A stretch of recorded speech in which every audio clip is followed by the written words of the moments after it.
আজ সকালবেলায় ছাদের কাছে জল দেওয়ার সময় গুনগুন করে গান গাইছিলেন শ্রীমন্তী।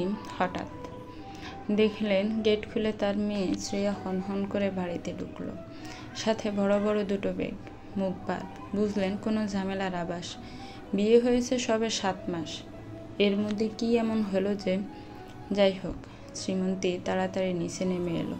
সবটুকু শুনে যা বুঝলেন, প্রেমের পর বিয়ে হওয়ায় এক্সপেকটেশন ছিল প্রচুর, কিন্তু বিয়ের পর কঠোর বাস্তব সেই ভুল ভাঙিয়ে দিয়েছে। যাই হোক, গৌতমবাবু এসব শুনে মেয়ের দুঃখে প্রচণ্ড ভেঙে পড়েছেন। রাগারাগি করছেন ভীষণ। তার মেয়েকে এত কষ্ট দেওয়ার সাহস হয় কি করে অর্কর?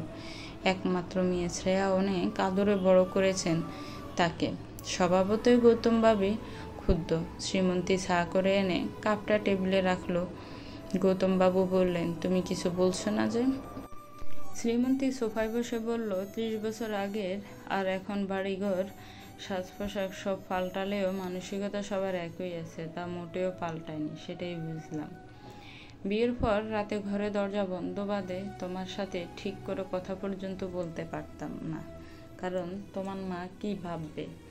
ছুটির দিন তুমি তোমার বন্ধু বান্ধব নিয়ে বাইরে ব্যস্ত, আর বাড়িতে থাকলে সারাদিন খাওয়া আর ঘুমের বাইরে কখনো কিছু মনে হয়নি। তারপর মেয়ে হলো, আমি মেয়ের দেখাশোনা, সংসার এসব নিয়ে যৌবন কাটিয়ে আজ বৃদ্ধা হওয়ার পথে। আমরা হয়তো স্বামী স্ত্রী, কিন্তু ভালোবাসা কি আমি জানি না, তাই শ্রেয়ার কথায়ও আমার কিছু বোধগম্য হয়নি। শ্রেয়া দরজার বাইরে দাঁড়িয়ে সবটা শুনে প্রতিবাদ করে উঠল, তুমি একজন হাউসওয়াইফ ছিলে মা, আর আমি চাকরি করি। আমি ঘরের কোণে বসে চোখের জল ফেলতে পারবো না। আমি অর্ককে ডিভোর্স দেব। তোমার সাথে আমার তুলনা করবে না। তুমি শ্রীমন্তী খুব কেটে কেটে বলল, আমি তুলনা করিনি শ্রেয়া। আমি একজন শিক্ষিত মেয়ে ছিলাম, গানের প্রাইজ এখনও বাড়িতে সাজানো। এই বাড়িতে ঢোকার পর প্রথম আমার গলা টিপে গানটা বন্ধ করা হলো, আর তারপর রান্নাঘরের দায়িত্বে বই খাতা লাটে উঠলো। আমিও ভেবেছিলাম ডিভোর্স দেব, কিন্তু আমার যাওয়ার জায়গা ছিল না। কিন্তু তোমার স্বামী তোমায় প্রতি সপ্তাহে হোটেলে ডেটে নিয়ে যেতে পারছে না, বা তোমার শাশুড়ি শ্বশুরের সাথে মেন্টালিটি ম্যাচ হচ্ছে না, বা তোমার স্বামী তোমায় আগের মতো সময় দিচ্ছে না। এটাই কি যথেষ্ট কারণ ডিভোর্সের? প্রেম আর বিয়ে দুটো অনেক আলাদা শ্রেয়া। দায়িত্ব বেড়ে যায়, রোজকার জীবনের সময় কমে যায়, তবু প্রেমটা একটু একটু নতুন করে বাঁচিয়ে রাখতে হয়। শ্রেয়ার ফোনটা বেজে চলেছে। শ্রীমন্তী আর চোখে দেখলো অর্কর 42টা মিস কল। মেয়ের মাথায় হাত বুলিয়ে বললেন, ফোন ধরো শ্রেয়া, কথা বলো। গৌতমবাবু বলে উঠলেন, আমার মেয়েকে তুমি জোর করবে না শ্রীমন্তী। শ্রেয়া ফোনটা ধরে স্পিকারে দিল। আমি বাইরে ওয়েট করছি শ্রেয়া, দরজাটা খোলো প্লিজ, আই লাভ ইউ। আমি খুব চেষ্টা করব তোমায় সবটা দেওয়ার, প্লিজ ক্ষমা করে দাও। শ্রীমন্তী মেয়েকে আদর করে বলল, যাও শ্রেয়া, দরজাটা খোলো। ছেলেটা তোমায় ভালোবাসে, ভালোবাসার মানুষ সবাই পায় না। আমি এত বছর শুধু সংসার করেছি, ভালোবাসা আমায় কখনোই স্পর্শ করেনি, কিন্তু তুমি তো তা পেয়ে হারিয়ে ফেলো না।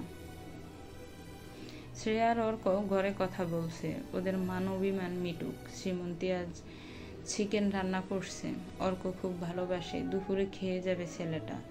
গৌতমবাবু রান্নাঘরে এসে ব্যঙ্গ করে বললেন, মেয়ের কাছে সহানুভূতি নিতে গেছিলে? আমায় কেউ ভালোবাসেনি। অর্কর মতো এসব নাটক করলেই বুঝি ভালোবাসা হয়? যত সব আদিক্ষেতা। আমি তো শ্রেয়াকে যেতেই দিতাম না, তুমি আর তোমার নাটক। শ্রীমন্তী হেসে বলল, ভালোবাসলে এসব তোমার নাটক বলেই মনে হতো না। মান অভিমান না থাকলে সেটা সম্পর্ক না, বরং সেটাই নাটক।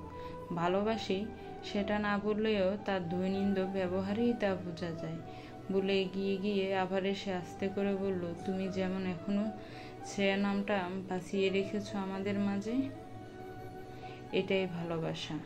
আমি জীবন সঙ্গী, কিন্তু মনের না।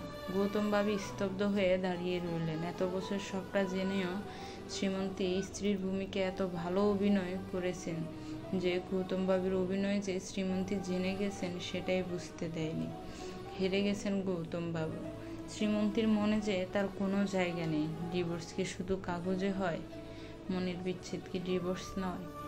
গল্পটা কেমন লেগেছে একটি কমেন্টস করে জানাবেন। গল্পটা ভালো লাগলে গল্পটাতে একটি লাইক কমেন্টস করবেন, আর আমার চ্যানেলটাকে প্লিজ সাবস্ক্রাইব করবেন। যারা অলরেডি সাবস্ক্রাইব করে রেখেছেন তাদের